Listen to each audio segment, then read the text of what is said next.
बघा, एका वर्तुळाची त्रिज्या 4.2 सेंटीमीटर असून वर्तुळामधील एका वर्तुळ पाकळीचा केंद्रीय कोन 60 अंश आहे, तर त्या वर्तुळ पाकळीचे क्षेत्रफळ किती? प्रश्न सोडवण्यासाठी लेकरांनो, वर्तुळ पाकळीचं क्षेत्रफळ, वर्तुळ पाकळीचं आणि क्षेत्रफळ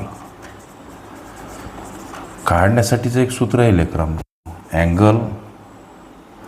लक्षात घ्या, एक सूत्र हे पक्क लक्षात ठेवा. अँगल डिवाइड बाय 360 सोबत गुणिला पाय आर वर्ग. लक्षात घ्या, या सूत्राचा अवलंब करून आम्ही विचारलेल्या प्रश्नाचं उत्तर शोधू शकतो. जसं की वर्तुळ पाकळीचं क्षेत्रफळ किती. वर्तुळ पाकळीचं क्षेत्रफळ काढण्यासाठीचं हे सूत्र लक्षात ठेवा, लिहून घ्या. आता अँगल कोणता आहे प्रश्नामध्ये? हा जो अँगल म्हणजे कोन दर्शवला, केंद्रीय कोन किती अंशाचा आहे? 60 अंशाचा. हा कोन इथं अंशस्थानी नोंदवत, छेदस्थानी 360 लिहत, पायची किंमत तुम्हाला सगळ्यांना माहीत आहे 22/7. पुढं आर वर्ग, आर म्हणजे रेडियस अर्थात त्रिज्या, आणि तिचा वर्ग. त्रिज्या किती आहे वर्तुळाची? 4.2 परत गुणिला 4.2 याचा वर्ग त्रिज्येचा, म्हणून ही त्रिज्या दोनदा गुणिला स्वरूपात मांडा. लेकरांनो, हा भाग कसा जातो लक्ष द्या. तर 60 60 गुणिला 6 म्हणजे 360. पुढं चला, गुणिला हा भाग जाईन 0.6 असा. लक्ष द्या, मग इथं उरलं 22. परत गुणिला हा भाग गेला 0.6 परत गुणिला 4.2. आता हा 6 आणि 0.6 हा भाग जातो 0.1 म्हटल्यास देऊन पहा. म्हणजे उरते काय?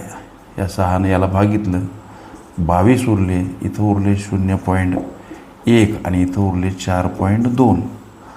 परत हा गुणाकार जेव्हा तुम्ही कराल तेव्हा 2.2 असं उत्तर प्राप्त होते. इकडं 4.2 आहेत आणि हा गुणाकार 9.24 सेमी असं हे या प्रश्नाचं उत्तर असेल. अर्थात वर्तुळ पाकळीचं क्षेत्रफळ किती सर? 9.24 सेमी. ह्या तुमच्या ॲक्शन तुम्ही पटापट कशा हे गुणाकार केले असा प्रश्न संभ्रम तुमच्या मनामध्ये असेल. दिवसभरामध्ये असंख्य लेकरं अशा पद्धतीचे प्रश्न विचारतात. त्या प्रस्तुत प्रश्नासंबंधीचं एक्सप्लेन डोक्यामध्ये ताजं असते लेकरांनो, म्हणून ह्या सगळ्या इन्स्टंटली ॲक्शन तुम्ही हे सगळे केलेले गुणाकार दिलेला भाग टॅली करू शकता.